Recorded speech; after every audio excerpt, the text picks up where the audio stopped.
So Tess Marquez, Tess, welcome and thanks. I really appreciate this.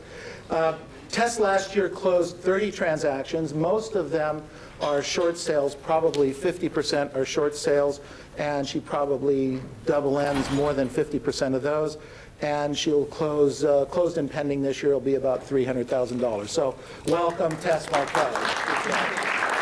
Okay, and on this side we have Monica Diaz. Monica's business comes about 40% from past clients, about 20% from the doors, and 20% from all the other different areas. She has closed and pending 50-plus transactions, and will do about $400,000, north of $400,000 GCI this year. So welcome. And Bill Scalio is a third of his business is expireds, a third is past client and sphere, and a third is others, different things that come up.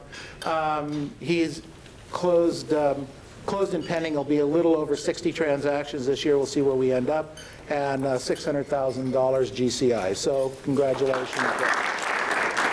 So my first question, I'll just go down and have you guys answer this one at a time, is since you don't do REO business, what are the primary sources of the business that you are doing? So Tess, you want to start with that? Well, basically, well, first of all, thanks for inviting me in. And my business is basically all about, I think it's really working with the client. Like Neil mentioned, extra mile. My past clients is really very important to me. Of course, we all know that if you don't go an extra mile and really don't do that best service for your client, how do you expect to be referred? So, and it's really all about that. But see, I just want to take this time to explain to Neil, when I first started with a company, where I used to work in the company before, we didn't have that discipline and focus.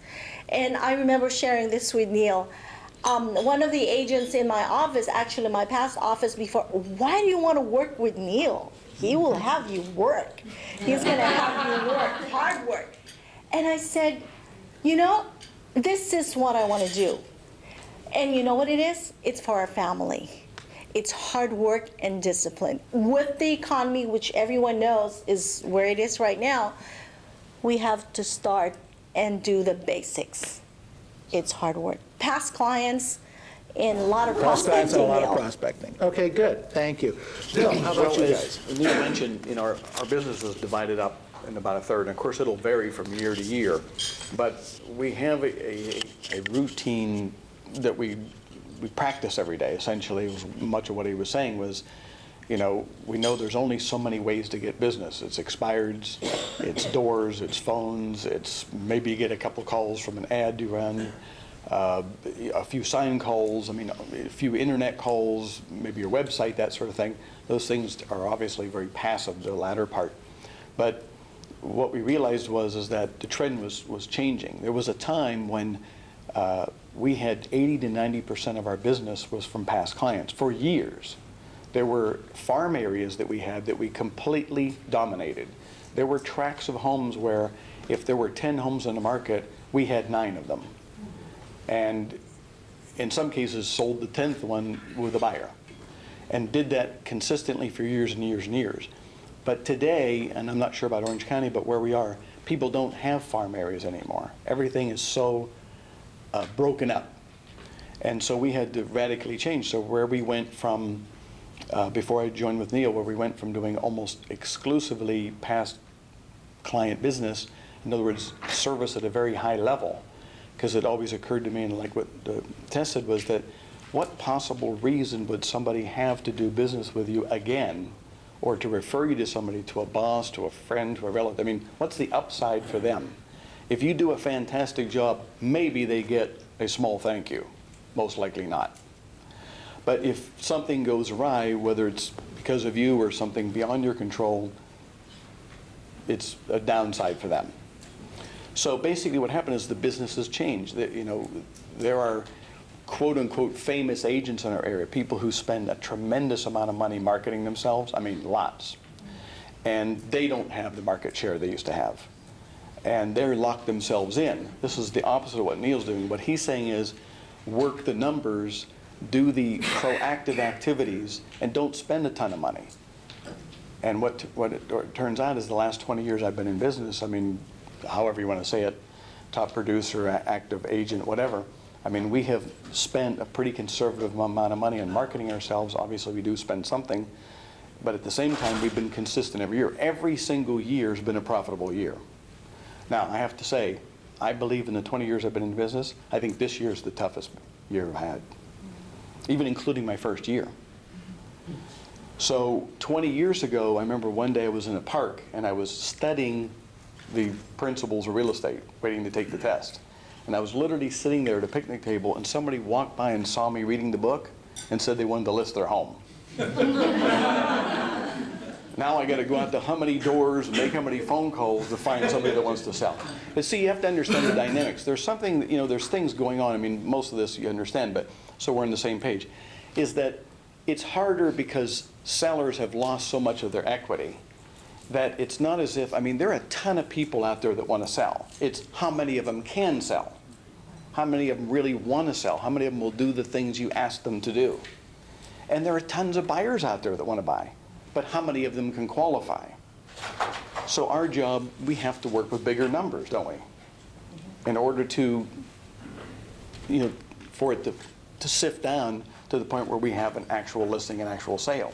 So it's about a third expired listings. That varies. Now last year it was more like 60%. The expireds have gotten tougher. They've gotten a lot tougher. One, because, you know, the reasons I gave, and secondly is because there are more people proactively working at it. So I think the key is having a system like Neil has taught us, and basically working it with consistency, spending the minimal amount of money that you have to spend in order to market yourself, and just keeping a positive attitude. Okay? Thanks, Bill.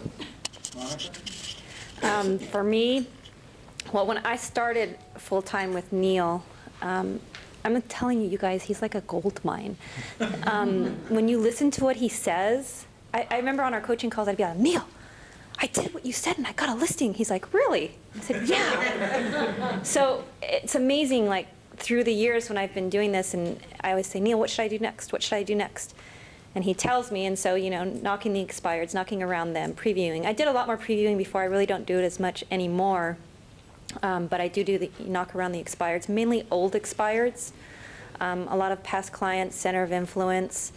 And I do a lot of just sold. I have a lot of fun door knocking. I make it fun. And when I do connect with somebody, I put them in my database. And I don't stop talking to them. I just keep talking to them. Whenever they think real estate, I want them to think of me. So, and I just make it fun. And Neil knows this. I'll talk to him. I said, you know, if I'm having fun, I do great. If I'm in the dumps or something's going on, I do crappy. So I'm really about keeping my attitude up and doing what I'm supposed to do every day, which I'll call, I'll door knock, whatever it takes. Okay, good. I'll do it. Perfect, appreciate it. So you're out doing expired, you're out talking to just listed, just sold on a daily basis. How do you, Bill, I'll have you answer this first. Bill, how do you deal with the normal rejection that you get prospecting? I mean, first of all, do you feel that rejection? Oh, yeah, How do you- tons of it.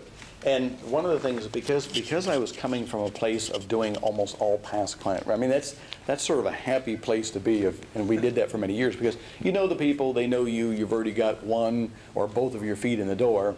And then as time goes on, this starts to change, and you know, everybody becomes an agent. You know, half their family are agents at this point, and that sort of thing. So it begins to happen. So then you're going from that point of comfort to having to go out and talk with a ton of strangers, which is not an easy thing to do. And quite frankly, you know, that's not really something I wanted to do. And I don't know that most of us really want to do it, but it becomes a necessity. So, you know, I heard a quote one time and somebody said, how do you handle rejection? And the person said, badly. I mean, you know, this is the kind of thing, the point of it is it's something you have to learn to handle. And you have to realize it's not personal. I mean, we go to doors and people will just look at you and just give you, you know, a face and just slam the door, not even say a certain, a given word. That is very rare, actually. But it does happen. And it can really, if you don't have the right frame of mind, it can really change your day. Just like something good happens. You get a listing, you get an appointment, these things happen, and you build on that energy. So I would say dealing with rejection is something it's a component of the business you're going to have to deal with. But once you get power of it, it was fun because years ago, about 25 years ago, my wife was in a direct sales organization. It was Mary Kay. And she had one of those pink Cadillacs.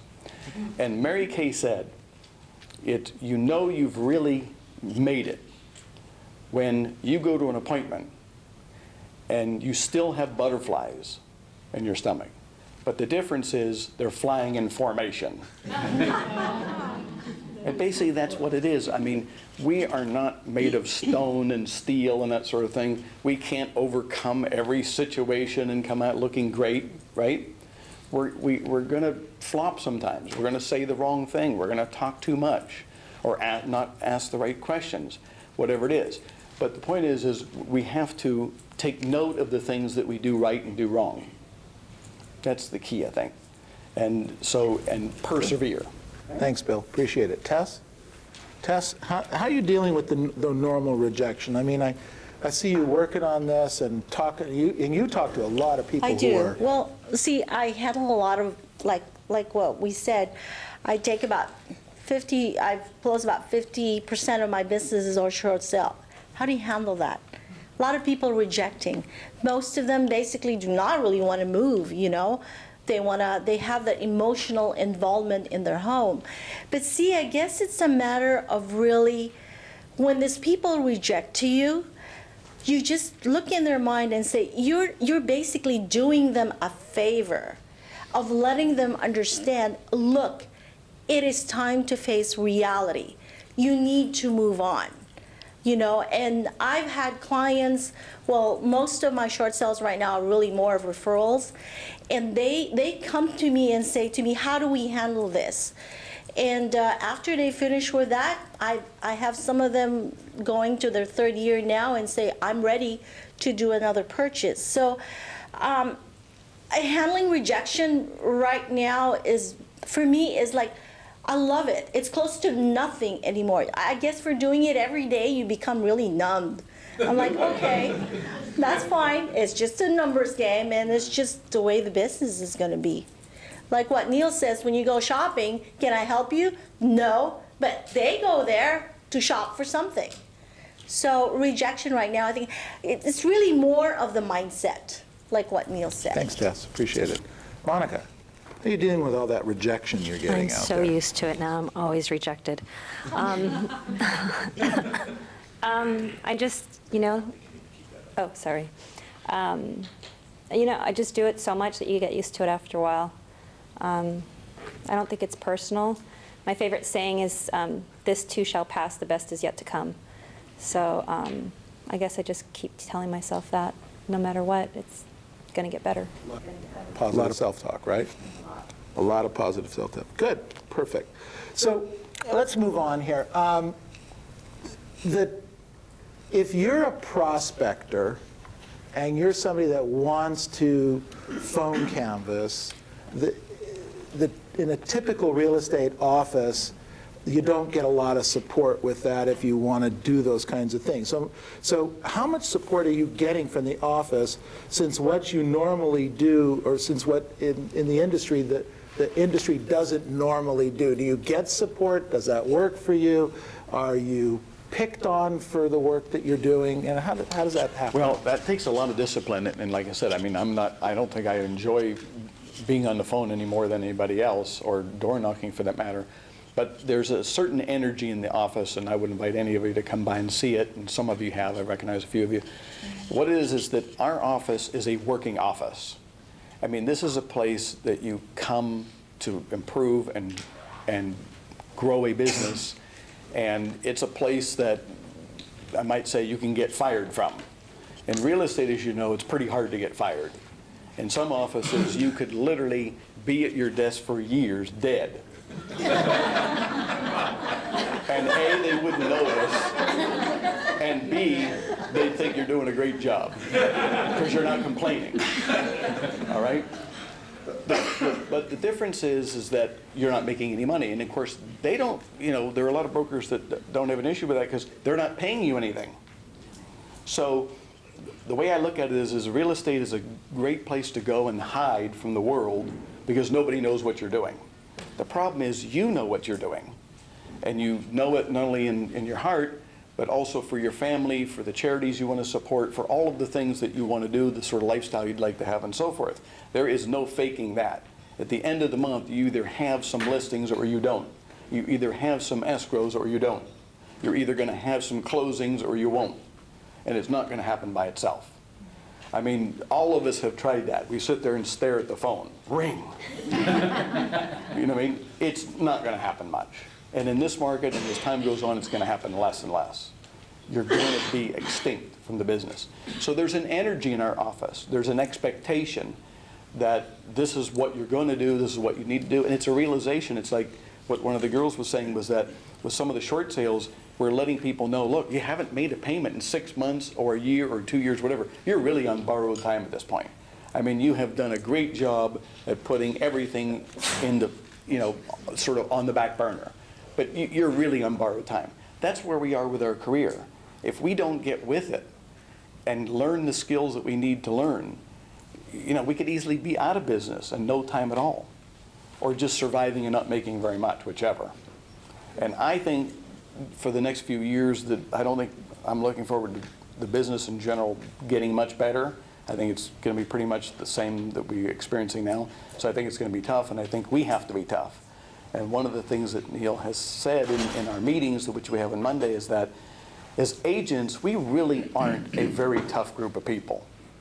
Not meaning hard or, that sort of thing. What I mean is in terms of how strong are we? How much can we take before we give up? We are not really that disciplined as a group of people in comparison to the amount of money that we can make. There's not really a correlation between the two. Now this morning I was having breakfast in the coffee shop or at the restaurant over there, and I was looking around. I was alone for a while and I was making some notes, and I see all these people traveling, a lot of these execs, a few women, that must be very lonely, and a bunch of guys having real dry meetings, and everybody's on top of somebody. And today, if somebody's going to pay you $100,000 a year, you know what they expect for that? And what kind of pressure you're going to be under? If you make $500,000 a year, or close to $1 million a year, which we have done for many years, I mean, can you imagine what they would actually expect you to do for that? I mean, they would expect you to die for the company, literally, right? And you'd be lucky if you even have the job. But we have the opportunity to make that kind of money, and we don't have to be that talented, we don't have to be that smart, we certainly don't have to have a high level of education, but we do have to learn certain skills, and we have to put them in place. Thank you. Appreciate that. Tess. So, Tess, is the environment helpful or hurtful? Neil would always say, sometimes we would have our meeting, and Neil would always say that the question is, would you really think that I would do anything to hurt you? I mean, sometimes we think about, are we really doing what we're really supposed to be doing? I mean, some other agents in my office would ask me, what are you doing different? What is your magic pill? I'm like, it's all about hard work. And you know what's great about a company, and this is really what it is, we start being the discipline that we are, and we start our morning, we have our coaches, we have our training from we have our meetings on Monday, Tuesdays, we have our script class, our mapping class, on Thursdays we have script. I mean, that is awesome for a broker to really give you that kind of support and give all that time to even pay these people to train you and not doing what you're expected to do. I mean, come on. Especially with the business with the economy that we have right now, it's very, very important. The support that you will get.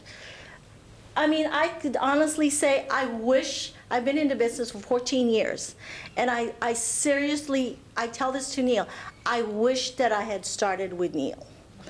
The training and the support that he will give you is awesome.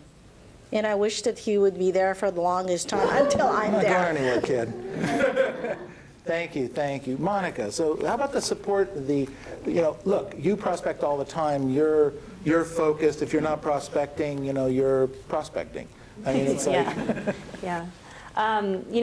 I started actually at the Walnut office, and what's interesting is I don't know, if you guys haven't been there, go. The energy is amazing. I think the office just makes such a huge difference, in my opinion. I don't know much else. Starting there, I remember when I first started, and we had to learn the listing presentation and graduate before we could move on. And that was so nerve-wracking to have to do this presentation in front of people. And I remember shaking because I was like, oh my God, people are gonna be looking. And then the classes, and we'd have contests, and who's gonna win, and we'd have mindset, Wednesdays we'd have this mindset meeting. And then when I left Walnut and I went to Covina, which Neil's not at the Covina office all the time, so I'm basically on my own at Covina, what I learned in Walnut helped me in going to Covina, because I didn't need to have Neil by me all the time. It was great to have the energy, it was great to have all that.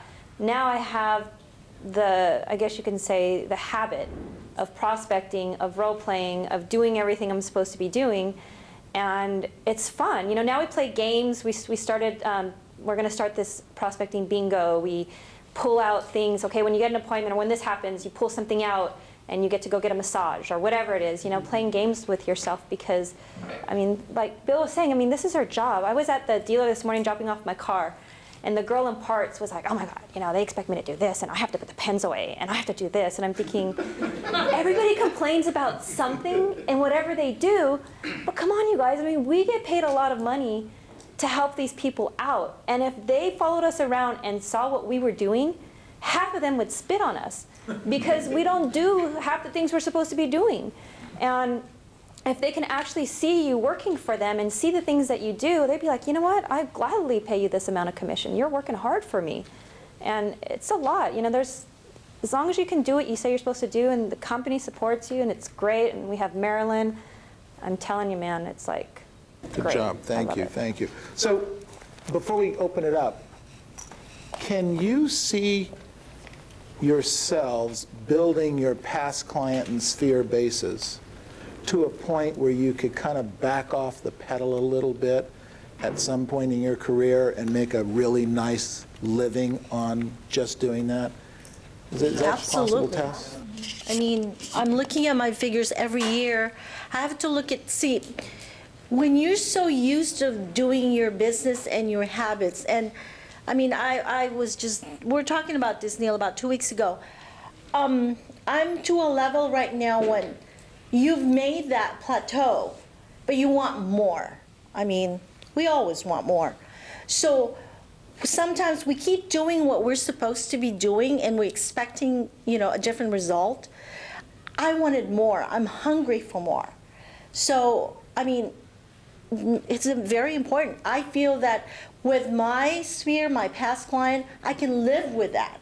Of course, absolutely. And I feel that I'm doing it now, so I think it's really good. You see it there? How I'd about like you? to say that, a little bit about our business. In the area that we work, which is primarily 5 cities, which is Diamond Bar, Walnut, Rowland Heights, West Covina, and Chino Hills. I don't know how many of you know. It's pretty far south, LA County, just almost touching Orange County. But those are the 5 cities we work. And the majority of the business we do, and the little group of people that we work in, myself and 2 others, the 2 other ladies I work with are both Chinese.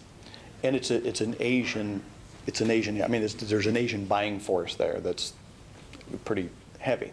So I would say that is not something that we can rely on as much, because every group of people has its idiosyncrasies, and this is a group of people that you probably can't just sit back and expect them to call you and that sort of thing.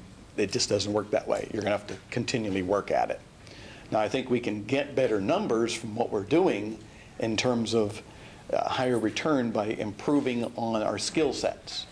But in terms of being able to back away a little bit, I think with the nature of the group of people we work with, it's probably not as likely to have happened. So we just came to that realization that we're just going to have to work at it continually.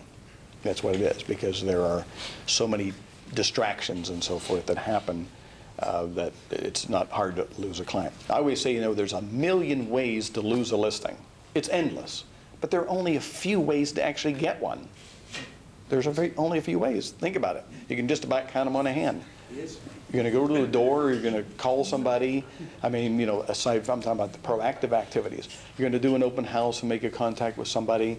You're going to do any of those sorts of activities. But there's a million ways to lose one. And what was funny was when we had a gentleman in the office, he's still there, but he used to really do heavy phone canvassing, was quite good at it.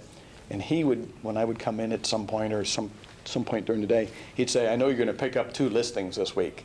And I'd say, how you know that? He said, because I've been, and this guy did big numbers, both in sales and in phone. And he'd say, because I've been talking to a bunch of people, and they said, they're going to list with you. So he knew I had the listing before I did. Now, the truth is, he'd give me the addresses on some of those, and some of them didn't pan out. They said they were going to list with me, and that's what they told him, and I believe that's what they believed they were going to do. But something happened in between. That means we didn't do a good enough job of following up. Somebody from their church, somebody from the dry cleaners, somebody from the pharmacy, whatever it was, got in there. And that's the job of follow-up. Like what Neil was saying is, how many listings have you ever lost by over-following up? Right? How many listings have you lost by not following up? I mean, you don't have to answer it. We already know, right? And you know how bad you feel? You've been following up with somebody for how long? You look in the computer, we've all had that feeling. It still makes me sick to my stomach. And you look in the computer, and it's listed with whoever, right? And you did not follow up. That's all there is to it, in most cases. Now, it's really great is when you followed up really, really well. If you still didn't get it, you don't have to feel bad. You just say, I did the best I could. Next. You just move on. But it was when you feel bad. Another point, real quick, is what agents suffer from is when we're always thinking about some other place. When we're at home, we're thinking about business. When we're in the office or whatever, we're thinking about being home. These agents have this problem, and I had this for years. I was never in the moment, basically. Wherever I was, I wanted to be somewhere else. I think that's a human thing. And now getting a schedule and really working at it, I don't have that. My mind is preoccupied with the task at hand. And so when I leave the office in the evening, I really feel like, okay, that's it. I've done enough for today. Like I said before, it's hard to get fired in real estate, especially in my case, because as I told Neil, he couldn't fire me because I'm not an agent there, I'm a tenant. That's how much I'm there. But the point is that when I leave, that is it. I'm done. I mean, I really can just turn it off like a light switch and say, that's it, until tomorrow. All right, thanks, Bill. Appreciate it. Monica, how about you? I think over time, yeah, I've started getting to a point where I've been talking to a lot of my past clients, and I guess you can say training them. Like just yesterday, I got one of my past clients. She said, Monica, my neighbor's going to move, and I told her all about you. I said, great. So she said, here's her number, and it was wonderful. And then I have clients that are like pool guys that are out driving around, and I always tell them, come on, you know, who are you going to tell? Monica, believe me, you're the only one on my mind. I'm like, perfect. So, over time, I think as long as you're continuing to follow up with your past clients and they know you, my favorite line is like, hey, I'm still alive and kicking out here, come on. And so just training them like you're the one to contact Good. when it's the time. Perfect, thank you. Let's give him a big hand. Thank you.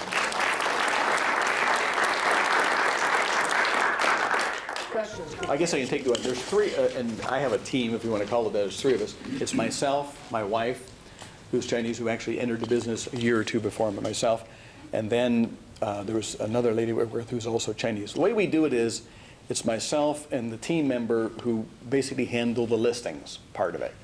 And then my wife is basically a buyer's agent, and quite a good one. As a matter of fact, when we were doing some of the numbers this last couple of years, but this year particularly when it's gotten tough, she actually doubled her volume this year while ours actually took a bit of a hit. So the buyer sales part of it is very profitable because typically, I don't want to get into a lot about commissions, but obviously that's a competitive issue.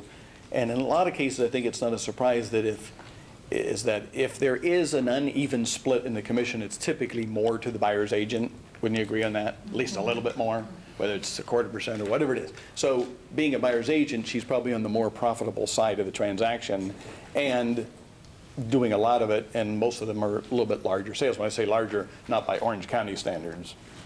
But what I'm saying is certainly under $1 million in every case, but probably around 700, and then a few 1.1, 1.2, and that sort of thing, right? So that's what it is. It's a team, and we don't have any assistant. And again, there are certain things. If we really, and there's always a challenge in our business. If we actually really got serious and hired somebody to help us with our internet technology type stuff, of which we're not any of us very good at, and really got that under control, I even hate to say how much business we're probably losing right now.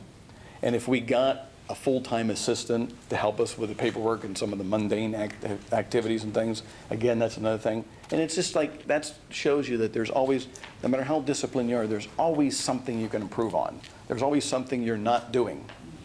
But then that keeps it from getting boring, because there's always some place to go, right? There's always some place to grow and so forth. So that's it. We have 3 people, and that's it. We do all our own files. So when you're doing a transaction with us, if you notice, like if you look in the MLS, sometimes it'll say in the agent comments, don't call me, text me. Don't call for questions. Don't call for availability. Don't call for this, for that. I mean, we've really gotten to the point now, and I have never done that. I answer every single phone call that I get. If you're calling on one of my listings, or if we're in a transaction, I don't go and get lost. Okay? I don't go missing in action, especially when it's a short sale and those are touch and go. So the point is, you can call me. I'll tell you what you need to know. I'll give you the answer, and because we're handling the file, I know I don't have to talk to somebody about that. We can pretty much give you got the answer you need, and you go on with your day. And I've given you the answer that is the best I can, and I can go on with my day too. Right? So basically, that's the way we handle it. There is some inefficiency in that process, and there is some improvements we can make on that, but that's how we're doing it. Good. Tess, how about you? Well, since I do a volume of short sales, because I've actually had my husband work with me now. I do this before. I want everything in my file to be perfect. And I know Neil would tell me, why are you doing all this paperwork? Well, just to let you know, we do have transaction coordinators in our office. Basically what they do is they take care from start to finish, which is great. I do have an assistant, which I started doing this now. My husband handles all my short sales. Basically from start to finish, all I do is just prospect. And I have an assistant who does my paperwork in the morning. I make sure that my morning is very, very, very critical right now, because, come on, we get off track all the time. But see, if you and I don't check my emails anymore in the morning. I remember this yesterday. I'm like, Neil, we're going to that event. And he would say, I emailed you. See, I don't check my emails really until like around 11:30. So I just do my prospecting in the morning. It's hard, and I have to say, it is very hard the first time. There's always the first time. You want to make money, you work hard. That's all it takes. Good job. Thank you. Monica, how about you? It's just me and then an assistant. Right. And she handles pretty much all She's just your paperwork. I'm horrible with paperwork. So I'm the one that when you call, you got to talk to my Okay, assistant. good. Thanks. Other questions? Go ahead. Monica, you had said that you like to make door knocking fun. It's interesting. Pablo was my coach when I first started, and he used to jog from door to door, and I still remember that. And so sometimes, honestly, I just play like little games with myself. I'll jog from door to door. I'll skip. I sing to myself. People kind of think I'm crazy, but I've had people say, I saw you hopping around. I'm like, yeah, that's me. I wear tennies when I door knock. I carry an umbrella because, being a woman, I have some vanity. I don't want to get wrinkles. I just have, honestly, whatever it takes for you to make it fun, it's what you do. Me, I'm a little out there, so I dance, I sing, I talk to the dogs, I smell the flowers. Okay. Good job. Thanks. Go ahead, Amy. For those of us who are addicted to the phone but haven't gone out door knocking, can you tell us a little bit more of your systems, like if you're just cold door knocking, not necessarily a house that just listed or just sold, what are you saying? When are you going and you're actually finding more people home? Are you leaving things if they're not home? How many are you able to do, and what part of your day are you doing it? Are you still like calling in the mornings and then door knocking in the afternoon? So if you can kind of give us your whole. So which one of those 44 questions? Which one do you want us to focus on there for Whatever you, you want to Amy? know. Okay, I'll take on a couple of them. You know, ideally, we would have a schedule that we are able to just stick to every day. And there are agents that, and ones that do more sales than us that are able to do that. That's probably really the key. But assuming that things come up and, you know, you got to take your kids someplace and the things that you have to do. Okay, so there's going to be interruptions. But here's what I found. Rather than me driving myself crazy with when's the best time to go, this is a big one I struggle with. Now, we know that there are going to be more people home after 5 o'clock. More likely home after 6 or 7 o'clock, aren't there? But the problem is this time of year, you're going to be knocking on the door and it's going to be dark. And that's probably a little bit more resistance for them answering, right? So that's one thing. So what I've decided is it's got to get done during the day. It's when I have time, at least for me. The point is that way, because see, what happens is if you schedule it from, say, 9 to 11 in the morning or whatever it is, and that's great, that really should be done that way. But if you don't do it, then you've got an excuse that it gets skipped to the next day. Hey, I don't have that excuse because I still have to get it done. So now it's not 9 to 11, it's 1 to 3. And the answer is, how do we know the best time? We don't know the best time. Doors, it's just that. The doors, those are cold doors. We don't know who's going to be home, who's going to answer, what language they're going to speak, whether it's the grandmother home, the housekeeper, whatever. And I mean, you know that when you knock on doors, you hear people inside the house. Some of them don't answer. But that's not really the point. The point is, we're not really. It's not how many people we reach. I mean, again, it is a numbers game. But the point is, if I knock on your door and you're not interested, and you could be the nicest person in the world and say, oh, we love living here, we're just not going to move. There are agents that have the reaction to say, it's disappointing, that's one person that's not going to sell. They've just done me a favor because they've been honest and they're telling me they don't have any interest. Let's face it, most people are not moving, are they? Are most people moving? No. Right? In a given neighborhood? Well, we have to get over that, right? Most people are not moving. What we have to do is find the ones that want to. And what agents try to do sometimes is they try to convince people to move. Okay? You know what I'm saying? They try to give them all the right reasons why they should. But if they don't want to do it, they're not going to do it. And you're going to be like pulling teeth, right? You're going to be in a dentistry business, not the real estate business. Okay? So time of day is not really important. Obviously, we can all figure out there's going to be times of day, and you're going to, as you start to get out there, you're going to find neighborhoods where there tend to be more people home and that sort of thing than, whoever it is. But I did a test one time, and what I did is I took 10 houses, and I went there, and I don't work on Sundays, but I did this as a test, and I knocked on the door at 9 o'clock in the morning every day, these same 10 houses, for 7 days. I know you think I'm crazy, right? The reason was I wanted to see, because I know that, obviously the bulk of people work probably from Monday through Friday, right? The bulk of people. But there's still a ton of people that work all sorts of jobs that have a Tuesday and Wednesday off and work Saturday and Sunday and vice versa. So what I wanted to do was see, on those 10 houses, how many people would I reach on Monday or Tuesday, Wednesday, and so forth. And by the time I got to Sunday, I had reached every single person. And the least number of people I reached was on Sunday. The highest number was on Saturday. That's not probably too much of a surprise.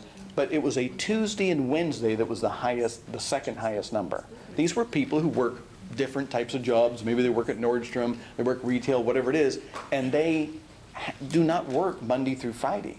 They work on weekends. Those people are reachable during the week. So we can't just get the idea, okay, that, Saturday and Sunday, that's the only time, whatever, right? Or evenings are the only time. It could be the morning. So that's that part of it. I just wanted to piggyback on that too, and just tell you, if you start thinking about the reasons and all, you're not gonna do anything. You're just not. So you just gotta do what you're supposed to do, and just realize that, whenever it is, it's going to work out whenever you do it.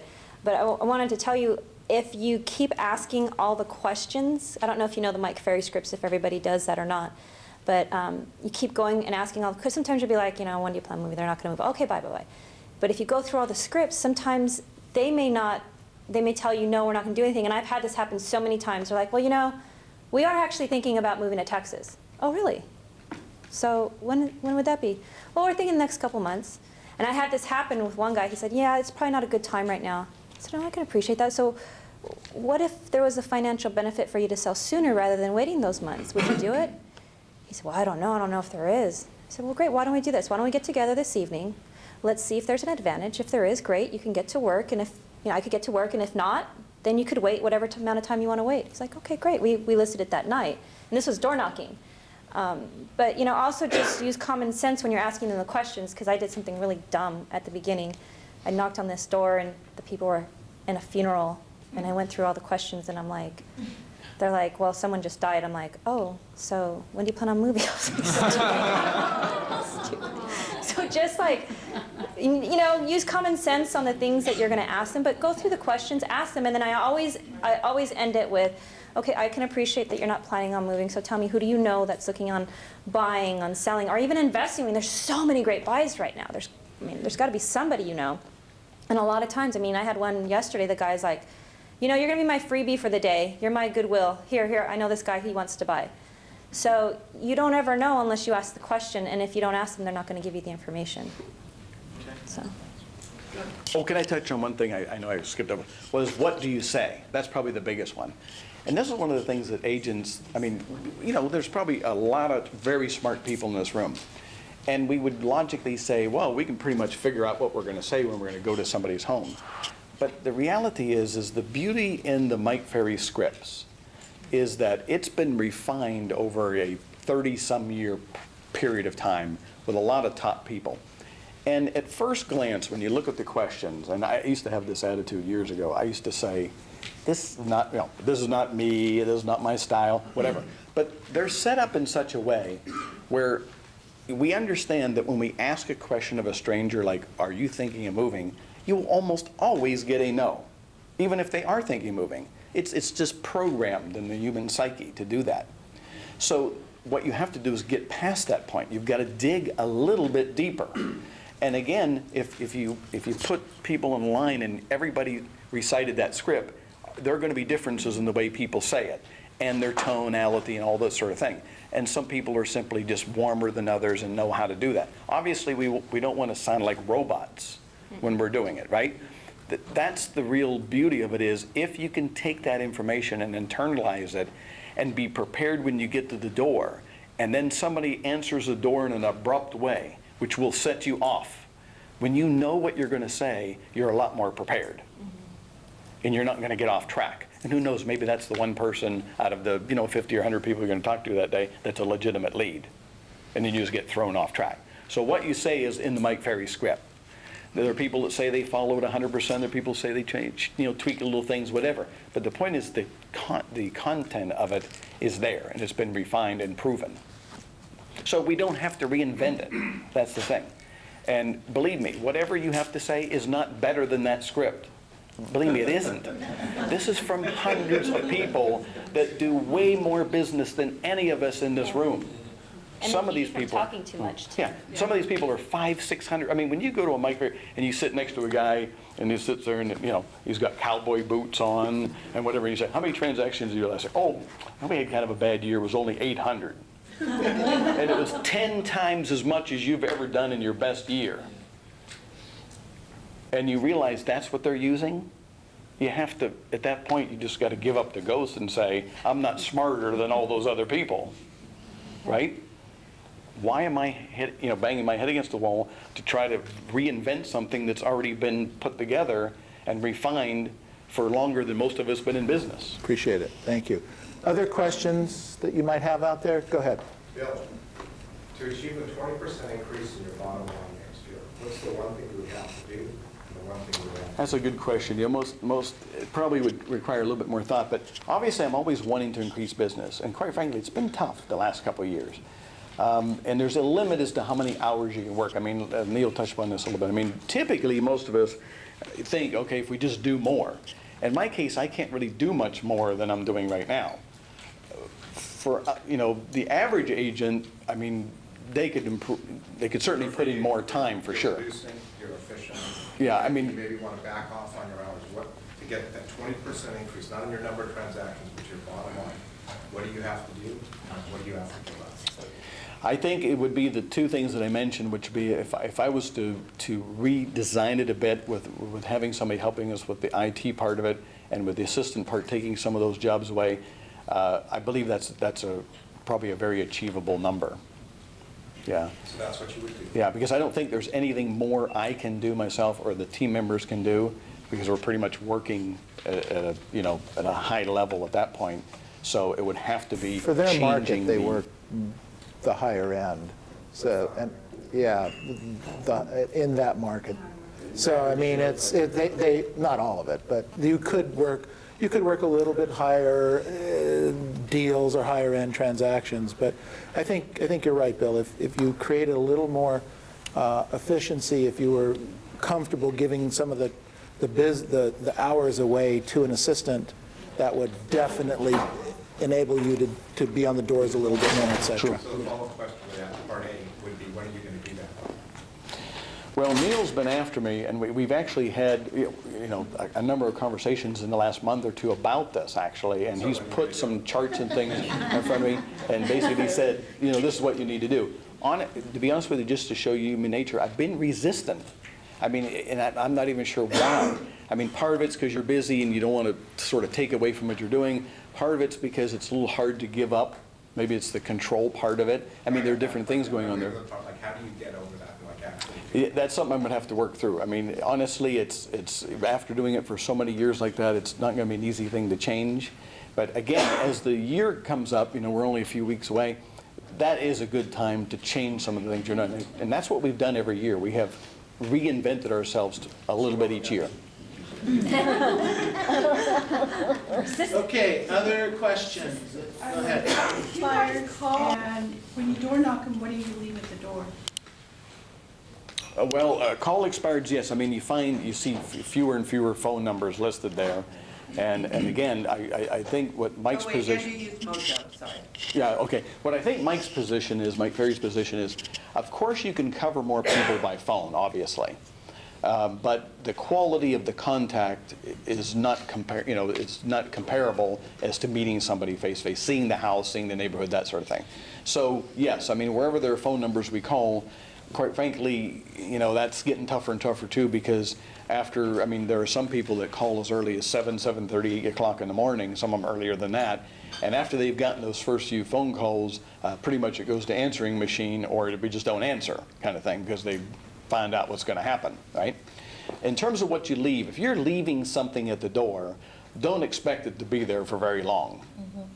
Because either the next agent that comes along is going to take it with them and study your material, or it's going to blow away in the wind, or you're going to come back 2 weeks later and it's still sitting on the front door. Because they don't go in the front door. Exactly.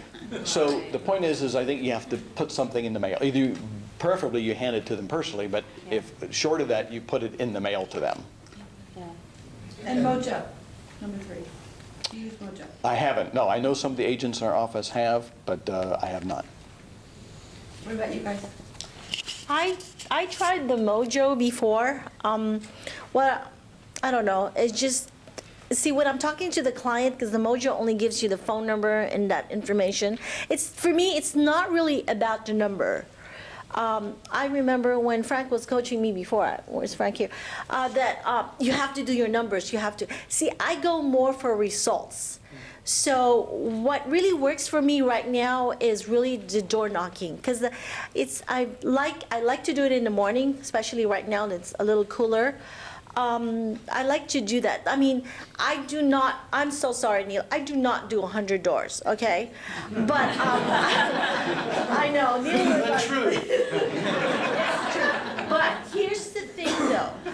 See, it's all about really doing, you know how like analysis paralysis? It's like you gotta get ready, all this material, just go out there and face it. And Neil would tell me, You know, you don't really have to do your scripts, but if you really know how to talk, it's just a matter of just really asking the question and really talking to them. It might not be the first time. I mean, I do this with the NOD. There's not going to be a first time that you will get them.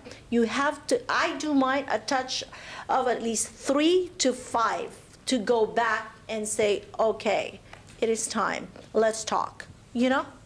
That's how that works. I tried the Mojo. It didn't work. Sorry. Monica, you use it. I have Mojo. Yeah, I use it. But I do more door knocks around old expireds. I hit the expireds, the old expired, and then door knock around it, and I've had really good results from that. I have to tell you something funny. I was calling expireds. I do call expireds, and this one lady's like, you know, everybody keeps calling me. Are you from Century 21? Yeah, I'm from Century 21. They're calling me. They're showing up at my door. They're in my backyard. I was like, she's like, which office? I'm like, I bet you it's my office. I'm sorry. We're very aggressive. But yeah, whatever it takes, I'll do it. Yeah. Go ahead.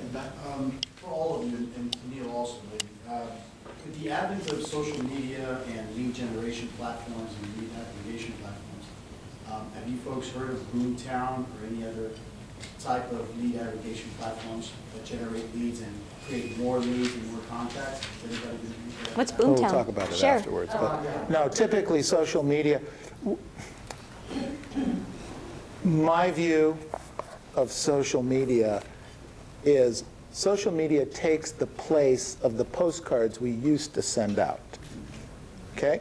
If you think of social media in that way, and you're very focused with trying to get your point across to specific people. So what we work on, the agents that want to do this is not something, but the agents that want to do it, is we make sure that who their friends are only their clients. Because what happens is if a client in that group raises their hand and says, I'm interested in selling, and you have all your other real estate buddies in there, well, most of your buddies probably won't snake the deal. But there is one that will, okay, or cause you more aggravation. So what you want to do is social media, totally focused on your past client sphere, and then focus on giving them timely, free information like you would using postcards, where postcards used to cost us money, big money. Now, you know, you use the emails and the social media. That's the concept for that, okay? So that's how that works there. You know, I think we're going to wind it down. Yeah, I think time-wise, just real quick, anything that you want to quickly share, no Masters commercials, just anything that you want, points you want to get across to them and that's worked for you. You've done phenomenally well, no REO business. This is not the first year that this worked for you. So you've been doing this 2 or 3 years without REO business at good volume. So is there one or two specific things that you'd like to share very quickly on our going here? Tess? I think as a realtor, the very key important thing that we really need to work on is our schedule. I know before it used to be where we can do the freedom, I do the freedom of what I can do being a mom, and you know, I have 3 kids, and we get off track. But if you focused your morning schedule and really just, you know, try to do it in little pieces, like your morning schedule, maybe doing your prospecting, like I started it for only 1 hour. Now I'm doing at least about an hour in the morning, at least 2 hours in the afternoon. Just try to focus on your schedule and just be trained. I think the knowledge is powerful, especially with knowing what your market is. It's very, very important, because you could get asked a question and not really knowing what to answer, then you look kind of stupid, you know? So I think it's really very important as far as that. Stay with your schedule, focus, and your mindset. That's all. Good. Thank you. Bill? I agree. You know, we all have the same, I mean, there may be not a lot of things that we share in common directly, and you're in a different marketplace. But obviously, one thing that we all have is only the same number of hours. I mean, no matter where you work, whatever, that's what we have. and we have similar obligations and things we have to do with family and such. But the point is, we only have so many hours, so it's going to come down to efficiency to a degree and the number of hours that you're willing to put in. We always talk about the motivation of the client. How motivated are they to buy and sell? Well, we have to look at our own motivation. How much do we really want it?